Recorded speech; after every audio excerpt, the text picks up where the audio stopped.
Conversation sih lo. Oh, conversation. Lalu yang paling penting itu kuncinya berani ngomong ya. Halo teman-teman, kembali lagi di podcast Lancar Mandarin. Hari ini kita akan ngobrol dengan salah satu murid di tempat les kita. Oke, sebelumnya mungkin boleh perkenalkan nama, Kak? Halo teman-teman, nama saya Gaby. Oke, mungkin boleh kasih sedikit nih Kak. Misalnya Kak Gaby sekarang kesibukannya apa? Sekarang saya kesibukannya terbang sebagai pramugari di Batik Air. Oke, wah ternyata Kak Gaby pramugari ya. Oke, saya mau kasih satu pertanyaan nih ke Gaby. Kenapa sih tertarik belajar bahasa Mandarin? Sebelumnya karena saya sering terbang dan membawa penumpang orang Cina loh. Dan orang Cina kan cenderung tidak bisa bahasa lain selain bahasa Cinanya sendiri, ya, bahasa Mandarinnya. Jadi saya mau belajar untuk mengembangkan diri juga. Oh, oke. Jadi untuk mengatasi hambatan komunikasi saat Kak Gaby bekerja seperti itu ya. Betul. Oke, Kak Gaby kurang lebih udah berapa lama ya les di tempat kita? Udah berapa lama ya, Los? 2 bulan mungkin ada ya katanya ya 2 bulan. Oke. Nah, selama les di tempat kita ini ada kesan-pesan nggak nih Kak selama belajar Mandarin? Mungkin tadinya seperti apa, lalu setelah les ada hasil atau tidak? Seperti itu. Sepertinya hasilnya bisa dilihat oleh Lause ya. Oke, tapi kalau dari Kak Gaby sendiri kerasanya gimana nih?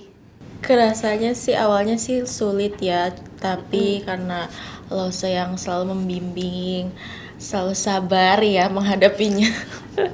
Dari nggak bisa jadi lama-lama bisa. Dari yang nol banget tadinya Dari yang ya. nolnya nol banget. Sekarang udah mulai bisa komunikasi ya. Betul. Kak ya. Conversation sih lo. Oh, conversation. Tapi nggak gimana-gimana sih, karena kan harusnya dari Bibi sendiri menghafal juga ya. Iya betul, harus hafalin kosakata juga ya. Lalu yang paling penting itu kuncinya berani ngomong ya. Iya. Jadi kalau kita ketemu orang asing nih, kita harus berani coba ngomong. Kan kita udah belajar nih, Kak Gaby udah belajar bahasa Mandarin. Jadi kalau ketemu sama WNA itu bisa coba praktek ngomong gitu kan. Dari situ jadi bisa kelihatan level bahasa Mandarin Kak Gaby seperti apa gitu. Oke, mungkin Kak Gaby ada kesan-pesan nggak buat teman-teman yang mungkin belum belajar bahasa Mandarin? Untuk teman-teman jangan takut untuk belajar, apalagi belajar bersama Lause, karena selalu dibimbing. Oke. Sampai bisa. Baik. Oke, kalau misalnya selain untuk kepentingan bekerja, dari Kak Gaby sendiri ngerasa nggak sih bahasa Mandarin itu penting? Ngerasa Lause. Kenapa tuh? Karena mungkin perkembangan dunia ya. Oke, perkembangan dunia yang mungkin semakin banyak dikuasai oleh negara Iya, Tiongkok betul. ya. Bahkan barang-barang di Indonesia pun kayaknya made in China semua. Iya betul ya. Lause. Jadi Betul. ada baiknya kita belajar ya Lause. Iya benar. Perdagangan semakin kuat juga ya antara Indonesia dan China. Iya.